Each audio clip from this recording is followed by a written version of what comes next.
Lepo pozdravljeni in dobrodošli na današnjem pogovoru Uspešne, seveda.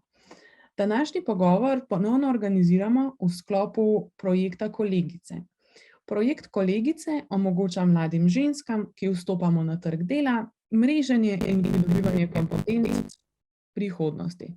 V preteklem letu se je pomen digitalnih znanj in kompetenc izkazal za še bolj pomembnega, kot smo si kadarkoli prej lahko predstavljali.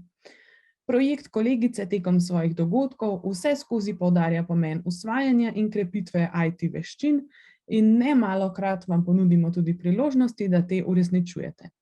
Danes boste imeli priložnost, da pokukate v svet Ize. Iza, pozdravljena. Bravo. Najprej bi te prosila, če se lahko na kratko predstaviš. Kdo si, kaj počneš? Sem Iza Graseli in nedavno sem zaključila magisterij iz interakcij med človekom in računalnikom, in sicer v tujini, najprej na Švedskem, potem pa na Nizozemskem. Predtem sem pa diplomirala iz računalništva in informatike na Univerzi v Ljubljani. Tako rekla si, da si študirala v tujini, torej na Nizozemskem, če sem se prav zapomnila. Kje točno si študirala? Nam lahko poveš kaj več o tem? Se pravi, ker je bil dvojni magisterij, sem najprej začela na University of Twente, pravi, to je eno manjše študentsko mesto. Drugi letnik sem pa potem delala v Stockholmu na Royal Institute of Technology. Tako, si bila z naučenim tam na fakulteti zadovoljna? Zelo, zaradi tega, ker je bil velik, se pravi, zelo so dali poudarek na tem, da smo sodelovali z industrijo, se pravi s podjetji, in smo res lahko naše znanje preverjali in v bistvu krepili na dejanskih primerih in projektih, ki so v uporabi. Odlično. Imaš poleg tega dela v okviru fakultete še kakšne druge izkušnje s študentskim delom? Se pravi, kot del študija sem v bistvu pol leta na Nizozemskem delala tudi v digitalni agenciji, ki se ukvarja s kreativnimi rešitvami, in sem v bistvu tam kot raziskovalec in načrtovalec uporabniške izkušnje pomagala jim. Sem pa tudi nedavno, se pravi zdaj zadnje čase sem nazaj v Sloveniji, sodelujem predvsem v priložnostnih delih, se pravi sodelovanje pri različnih projektih. Tako sem zdaj na primer tudi vodila delavnico programiranja v Pythonu za začetnike, ki ga je organiziral Netflix v sklopu nekega meseca programiranja. Odlično. Zdaj nam pa še povej mogoče, kakšne so prednosti, ki jih vidiš na tem področju, na katerem deluješ? Se pravi, ena od prednosti se mi zdi, da to, da v bistvu dobiš vpogled tudi v druge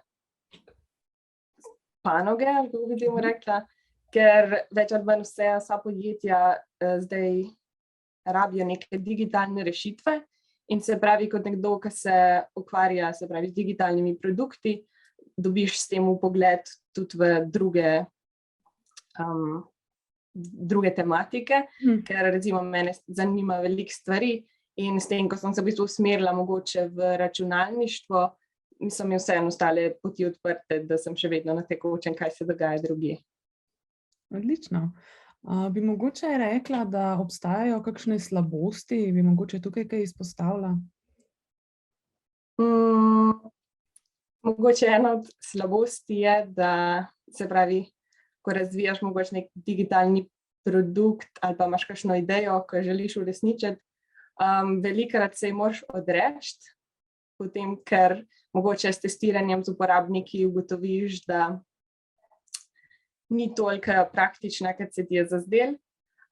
In pač v bistvu moraš biti sposoben sprejemati kritiko in pač iti naprej, ker ni nič osebnega, ampak pač moraš se prilagoditi uporabniku. Super, hvala za to, da si izpostavila to. Se mi zdi pomembno, da se tega tudi zavedamo. Zdaj pa mogoče še moje zadnje vprašanje, in sicer, kaj bi svetovala mlajšim kolegicam, ki se odločajo za tak ali pa kakšen podoben poklic? Mhm. Ja, svetovala bi jim, da naj se odločijo za tak poklic, če jih to zanima. In da naj se probajo vključiti v čim več mogoče delavnic na to temo ali pa kakšnih organiziranih, se pravi, predavanj ali pa srečanj. Zaradi tega, da si res v stiku s tem, ker s tem dobiš veliko izkušenj, ko sodeluješ tudi na projektih in podobnem. In ja, tudi se pravi, računalništvo gre nasploh hitro naprej in je dobro, da ostaneš v stiku s tem, kar se zdaj dogaja. Se pravi, mogoče ni dovolj samo slediti knjigam ali pa. Tako v bistvu znanje, mogoče, ki je pridobljeno znotraj predavalnice, mogoče ni čisto enako temu, ki se dejansko uporablja, oziroma po 10 letih bo definitivno popolnoma drugače. Tako nekako, ja. Najlepša ti hvala za obilo koristnih informacij.